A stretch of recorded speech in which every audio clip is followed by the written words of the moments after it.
Godly morning, mga kapatid. Kumusta na po kayo? Nawa nasa mabuti po kayong kalagayan.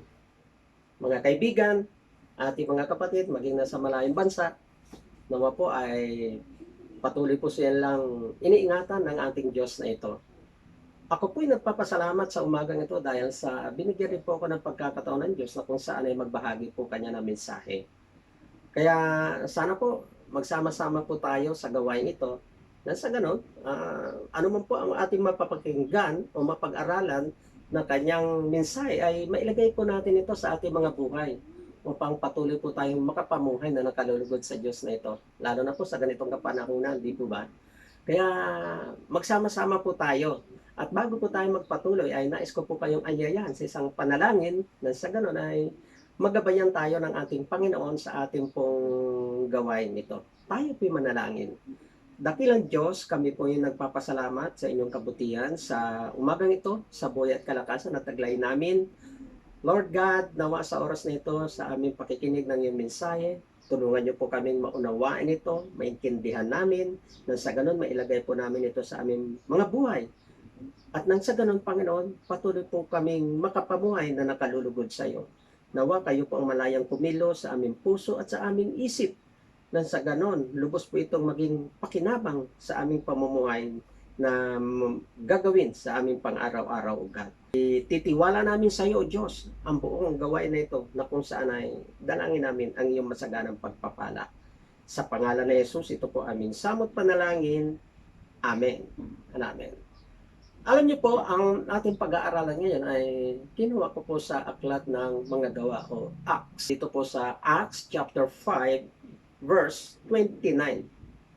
Pero ang ating pag-aaralan po ay yung kabuuan ng Acts chapter 5. Kinuha ko lamang po itong talatang ito upang ang mensahe na ibibigay sa atin sa umagang ito. Kasi ang sabi po dito sa verse 29 ay ganito po. Sabi niya, Then Peter, another apostle, answered and said, We ought to obey God rather than men. Ito po yung salita ni Peter doon sa kanyang kasagutan tungkol po doon sa mga nag-o-oppose sa kanyang ginagawa na kung saan ay mas gugustuhin kong sumunod sa Diyos kaysa sa inyo na mga tao. Yan po ang ating pag-uusapan. At dito po sa talatang ito ay pinamagatan ko po siyang courageous. Courageous. Ano po ba ibig sabihin nito? Sabi nga, not deterred by danger or pain. Ito po yung hindi kayang hadlangan ng anumang panganib, pagsubok man o karamdaman, kasakitan, ay magpapatuloy ito. Kumbaga, ito ay ginagawa, sabi niya, ng mga matatapang. Sinasabi nga, ito po ay isang katapangan o bravery na sinasabi. Kaya dito po, ito po yung tinatawag na courageous. Dahil si Peter, sa buhay niya bilang lingkod ng Diyos, ay naipakita niya po ito upang sundin lamang po ang nais na ipagawa sa kanya ng Panginoon. Ito po yung ating outline na dapat nating makita. Na sa ganun, meron na po kayong idea. At binibigyan ko lamang po ito ng isang katanungan dito po sa ating pag-aaralan. At ang tanong nga po dito sa ating mensahe ay ganito. What brings Peter and the apostle to be courageous? Ano ba ang nagatid sa mga apostol na ito ng Panginoon na sila po'y naging matapang upang pagpatuloy pong ganapin ang gawain na kung saan ay pinag-uutos ng Diyos na ito? Unang puntos po natin na atin titingnan ay, una, instrumentally used by God that His greatness may seen. Sila po ay naging instrumento ng Diyos upang ang kadakilaan ng Diyos na ito ay mahayag o makita. Yan po ang unang puntos. At ang pangalawa, knows the truth about Jesus. Alam nila ang katotohanan patungkol kay Jesus. Ito po yung outline natin. Isang katanungan, dalawang sagot. Bago po tayo magpatuloy, ay titingnan po natin ito sa yung dito po sa aklat ng gawa. Ano po ba yung aklat ng gawa? Una, nais ko pong ipatid na ang sumulat ng aklat na ito ay si San Lucas o Saint Luke. Ito po yung kasunod na sinulat din ng Luke sa Book of Luke. Magkasunod po rito. At nais payag na kung ano ang unang isa sa mga layunin ng aklat na ito kung bakit po ito naisulat.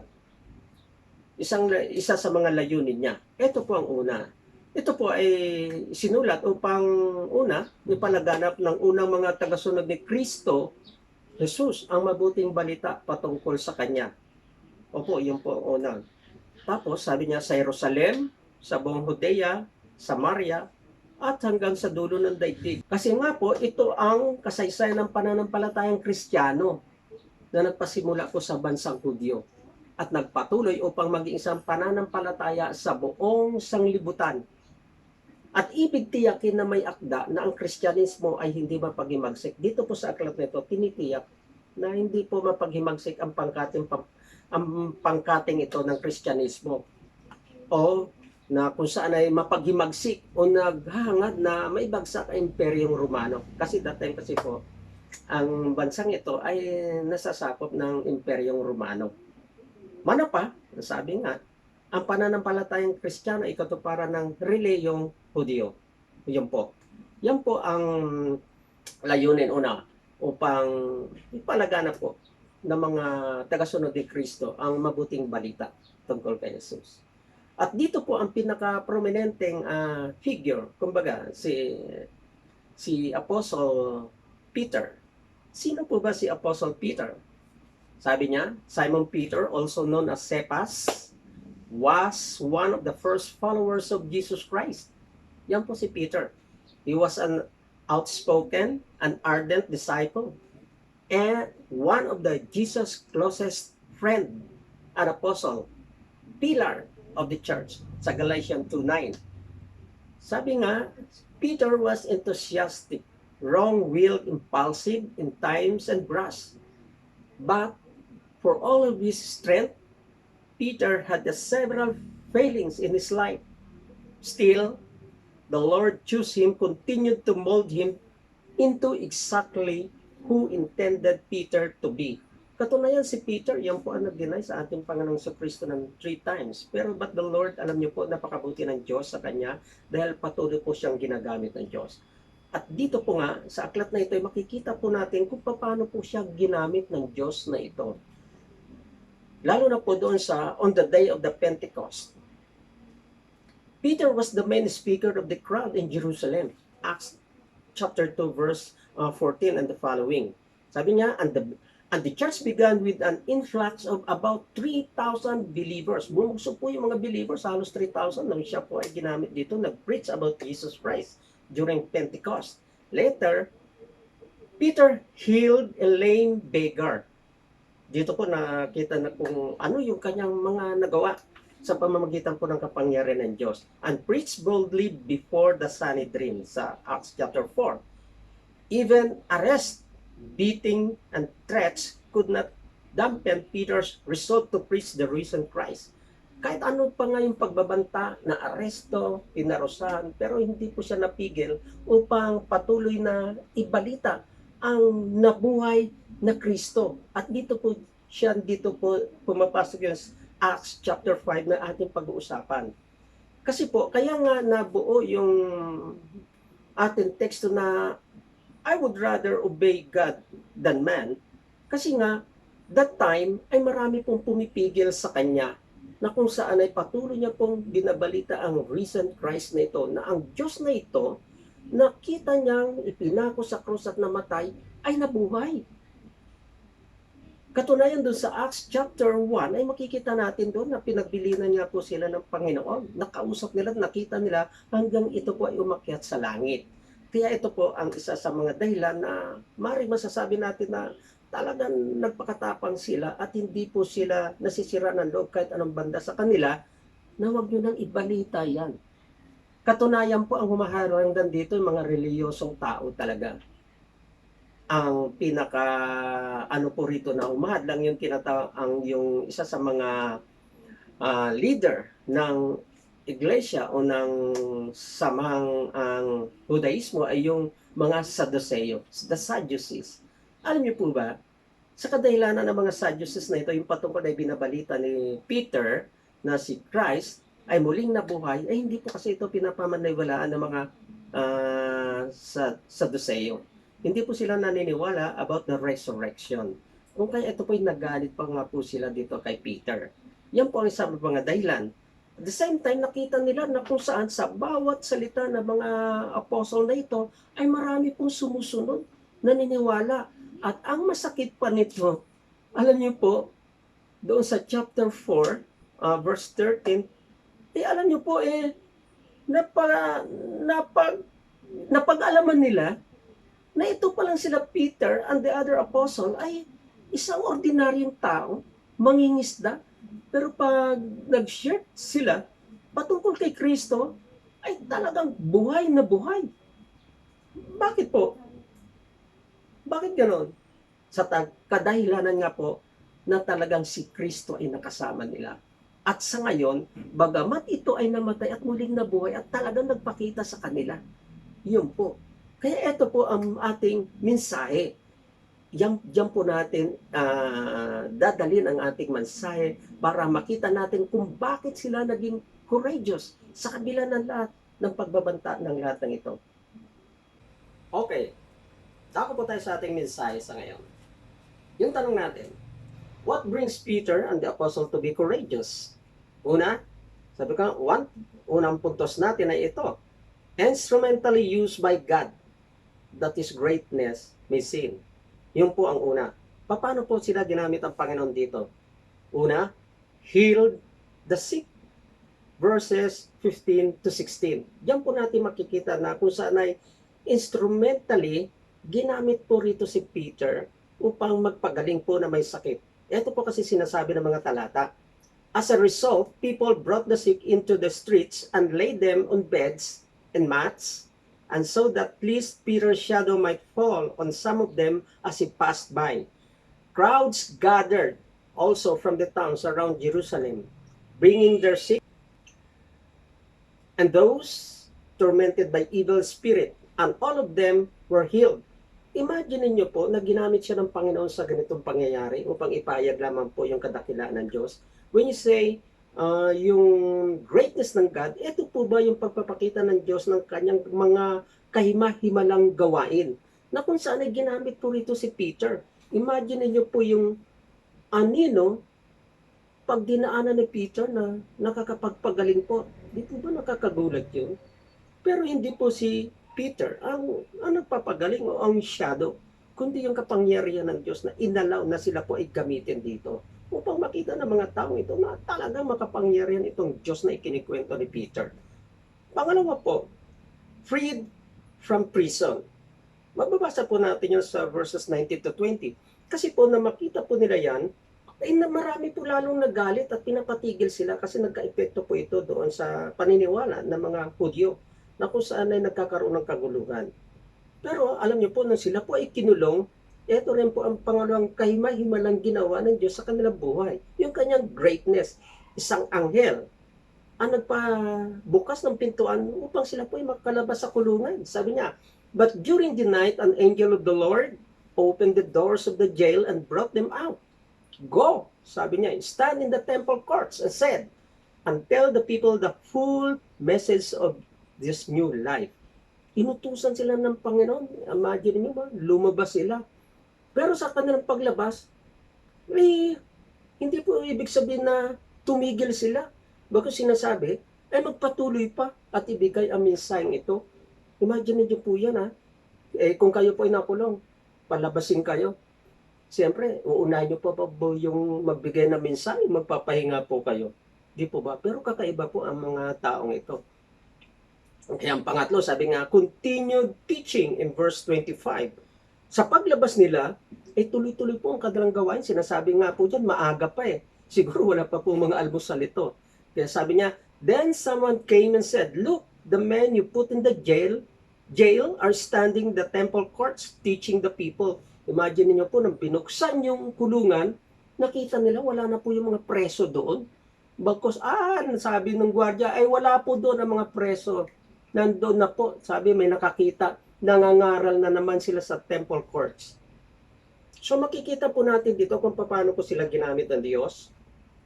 na kung saan ay ang kanilang sarili mismo ay pinakita ng Diyos na ang Diyos na ito ay sadyang makapangyarihan, magpagaling na may sakit, makawala sa isang mahirap na kalalagay na walang kahirap-hirap. And then, sa kabila ng paghirap ay nagpapatuloy po silang magsalita patungkol po sa katuruan na ito na kung saan ay doon kung gaano kadakila ang Diyos na ito. Kaya sabi nila, talagang iyon po naging instrumento po sila. Pangalawa, bakit sila naging matapang? What brings Peter an apostle to be courageous? Pangalawa po, knows the truth about Jesus. Paano? Anong katotohanan patungkol kay Jesus? Alive. Buhay si Jesus. Kasi sabi niya sa verse 30, the God of our fathers raised Jesus from the dead, whom you had killed by hanging him on a tree. Sinabi niya, the God of the Father raised Jesus. Alam nila na nabuhay ang Jesus na ito, na kung saan ay whom you killed by hanging him on a tree.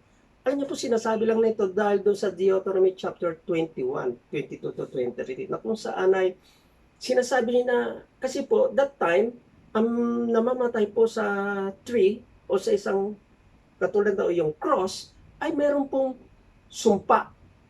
Na kung saan, ibig sabihin ni Apostle Peter, pinatay niya ito sa kahindik-hindik na kamatayan at sa gitna ng kahihiyan. Parang gusto niya bigyan sila ng kaisipan na ganito nyo pinatay ang sinasabi niyong tao na kung saan ay Diyos na may sumpa. Parang katulad ng mga sa Roma na kung saan ang namamatay sa krus ay talagang namatay na may sumpa. Kaya nga po parang pinapakita nila ganito ka-worst ang ginawa nyo sa Diyos na ito. Marahil, hindi naman to siguro para sila ay mga guilty o kung ano man. Pero marahil ang layunin po talaga nila rito ay para makita ng mga taong ito na kung saan ay dapat yung kanilang kamalian, makapagbago sila, magbago sila, at muli, lumapit po sila sa Diyos na ito. Imagine no, kasi alam niya, ang Jesus na ito, na sinasabi niyong tao, ay talagang Diyos. Kasi siya ay muling nabuhay. Na inyong pinapatay. Na kung saan ay kaakibat na may sumpa, imagine niyo yan, sa isang kahiyan at kahindik-hindik na kamatayan. Na kung saan ay dapat niyo itong makita. Marahil hindi sinasabi niya para mag-guilty kayo. Parang sinasabi niya, lagot kayo. Ganitong ginawa niyo sa Diyos na ito. Kundi, ang pagnanais siguro ni Peter ay makita nila ang kanilang kamalian at manumbalik po sila sa Diyos. Dahil kung titingnan po natin yung pangalawa ay nga sabi niya, Prince and Savior. Yung Prince na yan, ay makikita po natin sa Isaiah 9:6 na isisilang ang isang prinsipe ng kapayapaan. Savior. Po ba? Savior. Sabi niya, God exalted him to his own right hand as a Prince and Savior. Doon sa 31a verse. Itinaas ng Panginoon ang Jesus na ito. Yan po ang sinasabi na alam nila po yung totoo patungkol kay Jesus. Higit sa lahat, to give repentance and forgiveness. Alam niyo po ang repentance, hindi po darating yan sa isang tao. Maliban na ito rin po isang biyaya na ipinagkakalob ng Diyos na mapagtanto niya ang kanyang kamalian na kung saan sa paghingi niya patawad ay patatawarin po siya ng Diyos. Kasi sa 31b sinasabi, He might give repentance and forgiveness of sins to Israel. Alam niyo po, ito yung nagpatunay na kung saan babasahin niyo po yung verse nito. Ito yung pinatunayan ng meron po yung witness na kung saan ay yung Holy Spirit. Kaya sa dalawang ito, hindi po natin maaalis kung bakit yung mga apostol sa pagpunguna ni Peter ay naging matapang at hindi mapigilan na ibalita ang Jesus na ito, nabuhay, muling nabuhay, na nagbibigay ng pag-asa. Imagine niyo po yan, di po ba? Alam nila na sila instrumento lamang ng Diyos doon sa pagpapagaling at alam nila na the truth about Jesus. What is the truth sa atin sa ngayon? Si Jesus, di ba? He is the way, the truth, and life. Di po ba? Yan si Jesus na ating sinasamba sa ngayon. Alive. Buhay na buhay. At alam niyo po, ang Jesus na ito ay nagbibigay ng buhay. Dapat makita po natin yan. He's a Prince of Peace. At kaya niya po magpatawad ng ating mga kasalanan. So mga kapatid, kung tayo po nasa kalalagayan ni Peter, naranasan po natin ang biyaya ng Diyos na ito, ginamit po tayo rito ng Panginoon, nakita po natin kung paano po kumilos ang kanyang kapangyarihan. Marahil pag sinabi ng Diyos na ibalita ninyo ako sa iba, hindi po tayo mangingimi. Dahil katunayan na naranasan po natin. At ganoon po sila Peter. Kaya po sila ay naging matapang. Kaya mga kapatid, dapat makita po natin ito. Ng mga apostol na ito, bagamat ordinaryong tao, ay kinatagpo ng Diyos. At saka pagtagpo ng Diyos na ito, ay na maging matapang po sila upang ipahayag ang Diyos nito. Alam niyo po ba, ang Jesus na ito ay nagbibigay po ng pag-asa. Kaya Jesus na ito ay may buhay, may pag-asa. Kaya dahil alam niyo po, ang Israel noon, marami po mga kasalanan, lalo na po ang mga reliyosong tao na ito, na marahil kaya sinabi po ito ni Peter, upang manumbalik po sila sa Diyos na ito. Dahil ang Diyos naman ang damang patawad. Gracious naman ang Diyos na ito. Mapagpatawad. His mercy. Hingin lang po nilang awa ng Diyos na ito. Kaya nawa, nakita po ito ng mga Hudyo. So, muli mga kapatid, babalikan natin ang ating mensahe. Ano ang ating mensahe? Muli, sabi ko nga, pamagad ay courageous. At ang ating tanong ay, what brings Peter and the apostle to be courageous? At ang ating nakita nga po doon, instrumentally used by God, that His greatness is Him. And then, knows the truth about Jesus. Yan po ang ating mensahe sa ngayon. Kung bakit sila naging matapang, kung bakit hindi po sila napigilan patungkol sa pagbabalita kay Jesus na ito, ay dahil sila ay naging instrumento doon sa kapangyarihan at kadakilaan ng Diyos. At the same time, alam nila ang katotohanan patungkol kay Jesus. Na si Jesus na ito ay sadyang buhay na Diyos. Isang buhay na Diyos. Na kung saan ay kanilang pinapatay o namatay dahil sa kanilang kagagawan. Pero sila ay sinasabi na siya ay alive. Yan po. Kaya titingnan po natin yan. Ngayon, sa atin sa kapanahon ngayon, at ito patungkol doon sa ating mensahe, kumuha po tayo ng ilang mga implication na maaaring maganap po sa ating buhay patungkol po doon sa ating mensahe. Okay? At ito po ang isa sa nais ko pong ipaabot. Dapat na maging implication nito sa ating buhay. Una, our stance should be clear so that people around us will know we are Christians whether we speak or not. Dapat makita po ito ng ating kapaligiran.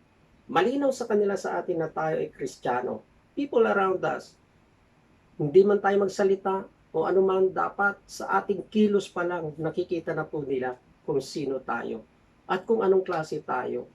Di po ba? Kasi sa ngayon medyo baka may mga ilang kaibigan po tayo o kalapit natin na minsan nagugulat pa sila, ay, Kristiyano ka pala? Dahil hindi po natin na ipakita ito. Di po ba? Yung stand natin na sa clear talagang tayo ay Kristiyano, higit sa lahat yung ating paniniwala. Pag nakatagpo po tayo ng mga tao na kung saan ay gusto nating ipaliwanag patungkol kay Kristo, dahil ito ay alam natin, huwag tayong matakot na ipaliwanag kung sino ang Kristo na ito. Di po ba? Ang Kristo na ito ay isang, sabihin natin, isang totoong Diyos. Tunay na Diyos. The way, the truth, and the life. Ito po ang dapat nilang malaman sa atin. Ano huwag tayong matakot na sabihin ito sa kanila kung meron po tayong pagkakataon. Ang problema nga nito, minsan, kinakatakutan natin na tayo mismo, hindi natin masabi. Tayo mismo, ang ating sarili, kinakatakutan natin. Dapat hindi po ganun eh. Alam nyo, dapat ipakita natin the truth about Christ. Alam nyo, meron isang pastor ng unang panahon na talagang si Polycarp. Alam nyo po, ito isang pastor ng unang kapanahonan na talagang nanindigan po siya. Siya po ay talagang born in the state during ng Roman Empire sa pamumuno po ni Claudius Nero. Alam niyo po ba, sinasabi lang sa kanya, i-deny lamang niya si Christ at hindi po siya mamamatay. Pero sabi niya, how can I deny that God? Na kung saan for almost 86 years of my life, hindi niya ako pinabayaan. Talaga ipinakita niya kung sino siya at kung ano siya. Kaya natin ipakita yan sa ngayon, mga kapatid. Diba? Kung ano talaga ang tayo natin sa ngayon. Alam niyo po, noong unang panahon ay marami po ang nagdi-deny patungkol dito kay Kristong ito. Opo, marami pong nagdi-deny. Pero dapat natin ipabatid sa kanila ang Diyos na ito na ating pinaniniwalaan ay tunay na Diyos. Sa ating buhay, hindi pa tayo nagsasalita, parang alam na nila eh. Kilos pa lang, amoy Christian na tayo. Alam mo po, that time kasi, marami po ang kalaban kay Kristo. Opo, marami po ang kalaban kay Kristo. Lalo na po yung tinatawag na Cyrian Gnostic. Sa pangunguna po nito, ang tagapanguna po dito ay si Cerinthus. Ito po sinasabi niya. Although si Christ is naging tao for almost 3.5 years, pero nang ipako siya sa krus, ay hindi na po siya naging tao. Hindi po siya Diyos. Talagang purely tao siya nung namatay. Imagine po, yun po ang turo ng Cyrian Gnostic. Si Jesus, bagamat siya po ay naging Diyos at tao sa loob ng 3 taon mahigit, pero nung oras ng kanyang kamatayan ay humiwalay ang Christ sa kanya. Kaya namatay siya na merely human o isang tao lamang. Imagine niyo po ang epekto niyan kung ang Diyos na ito ay namatay na bilang isang tao lang at wala yung Christ. Ano po kayang epekto nito sa ating kaligtasan? Di po ba? Ngayon, kung pwede lang pala mamatay isang ordinaryong tao, pwede na siguro kahit sino. Hindi na kailangan bumaba ng Diyos na ito. Magkatawang tao. Dahil Diyos naman siya, bahala na kayo. Pero ginawa niya po yan. Para maipakita ang kanyang pagmamahal. Higit sa lahat, ang mapapurihan ang Diyos Ama sa langit. May taas. Di po ba? Imagine niyo po yan, no? Kasi sabi daw ng mga Cyrian kasi si Kristo nung nasa krus, sumigaw siya ng, Ama, Ama ko, bakit mo ako pinabayaan? Ngayon yung Christ humiwalay sa kanya. Kaya purely namatay po siyang isang ordinaryong tao. At ang katuroan niya na hindi po totoo, God man po ang namatay dahil ang tao ay nagkasala sa isang Diyos at ang kaya magbayad niyan ay dapat Diyos. Mabigat po ang kasalanan ng tao sa harapan ng Diyos. Hindi po dahil doon sa pagkain ng mansanas na sinasabi natin. Hindi po yun. Ang matinding kasalanan ng tao ay yung pagsuway niya sa utos ng isang makapangyarihang Diyos. Dapat makita po nila yan sa ating buhay.